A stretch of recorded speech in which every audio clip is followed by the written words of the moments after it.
कोहला पागकू सांगकू झिपझिप वर्षा लगी रही बेले दुआरसुणी घाटी में घटी पुणी दुर्घटना। भारसाम्य हराई धौली गन्नाट यात्रा पार्टीर लाइट और साउंड बोझे ट्रक ओलड़ी पड़ी। यह दुर्घटना 5 जणଙ୍କର मृत्यु होता बेले 10 रु अधिक गुरुतर होता जमापड़ी। मिलता सूचना अनुसार मयूरभंज जिला बांगिरपोशी थाना अंतर्गत 49 नंबर जातीय राजपथ दुआरसुणी घाटी उपरे चली घाटी मेला। एने जातीय राजपथ भिड़ रही बेले घाटी ओह्लाउता बेले भारसाम्य हराई घटी एक मर्मदुद सड़क दुर्घटना। दुर्घटना पर आहत मानक उद्धार कर निकटस्थ बांगिरपोशी गोष्ठी स्वास्थ्य केन्द्र में भर्ती कराई।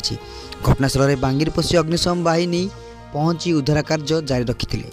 बांगिरपोशी थाना पुलिस घटनास्थल में पहुंची तदंत आरंभ सहित स्थिति को नियंत्रण करते।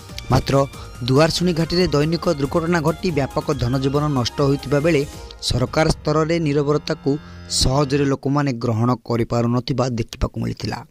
एभली स्थिति सरकार कुंभकर्ण निद्रारू केबे कड़ लेउठुंचती देखा ताहा बाकी रहिला। रायरंगपुर श्यामलंदु परिणाम रिपोर्ट दिग्दर्शन न्यूज।